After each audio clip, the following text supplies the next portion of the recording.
Apple's, well, child. It's one of maybe its favorite products, it seems. It took iPhone and has made it into a really, really awesome product today. About 10 years ago, the first generation of iPhone hit the market, and I mean, we have to remember this thing only had about 4 gigs of RAM, or 4 gigs of memory, so we've come a long way. So this year's the 10th anniversary of iPhone, and now we're looking towards Apple to innovate again. The first time we got the multi-touch display, we got a lot of other features that you really just didn't see on a phone then, even though it was missing simple tasks like copy and paste. However, as the iPhone has grown, it got wallpapers, it got LTE, and, well, even though it stole some from Android and Android stole some from it, it has blossomed into a really, really secure, speedy operating system that it is today. So, in this video, I kind of wanted to run down my thoughts and opinions on the iPhone edition, iPhone 8, iPhone X, whatever Apple may call this phone.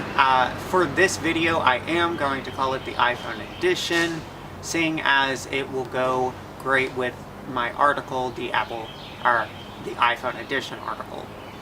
So, in this article, I will post a link in the description below so you can check it out for yourself, more detail, but I have to run through this fairly quickly on a video. Starting out, it's supposed to be a whole new redesign. It's rumored that we are going to get a 7S that looks exactly like the phones we have now. However, we are also supposed to get a mystery device that is supposed to have a curved panel OLED, but the curve hasn't been confirmed yet, so who knows. Moving on, it's supposed to at least sport an OLED display with hopefully UHD Apple, because we're stuck on 1080. But even though it's not 1080, you know, even though it is 1080, I'm sorry, it is crisp, and I'm looking to see what Apple does with OLED. It would be nice to get an actual P3 rating on this OLED panel and get a crisp that iOS needs and that we all know and love from Apple. We are also supposed to be getting some new camera sensors. Hopefully that Sony one that does 960 frames per second. Slow-mos, Apple, if you're listening. Moving on to the chipset. A11 chip is the most thing I am incredibly happy about. The A10 Fusion chip was no chump in benchmark testing and has been amazing the time I've had this device. It is power efficient with its quad core, and it just seems like any time there's nothing that can slow this phone down except for random crashing. I'm a beta tester, what can I say? Moving on to LTE. It's rumored to have some support with 5G. I would hope so, seeing as the Snapdragon 835 does have gigabit support, and if Apple wants to compete, maybe they need to think about having some sort of higher support for faster speeds. As of right now, I think we have like 430 megabits per second, and even though I don't think there's any LTE near me that even gets that close, not over 130, it would be nice to even just be able to have a future-proof device. There were rumors that the Lightning port would be USB Type-C, but that was dismissed, and it looks like we may get Lightning to USB-C, so that's a plus. I don't think Apple would get rid of this charging port. They've invested a lot and heavily into this port, and it seems like it just works well. We also, you know, again guys, this is going to be a whole new redesign. They're talking about making the logic board cut in half and sit on top of each other to leave room for an L-shaped battery. It would be a 2-cell battery.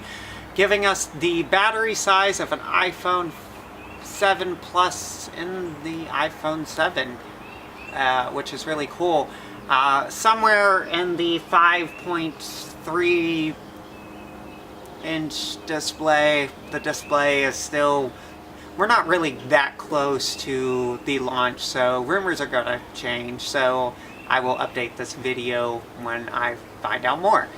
But iOS 11 is another thing I'm excited about, so excited that I am going to drop a video within the next week or so about my wishes for iOS 11. And so, yeah, I'm not going to spoil it in this video. Sorry guys, gotta keep you hanging. Alright guys, well, that's just a quick rundown of the iPhone edition. I'm really excited to see it. It is said to be launched this fall with the iPhone 7s.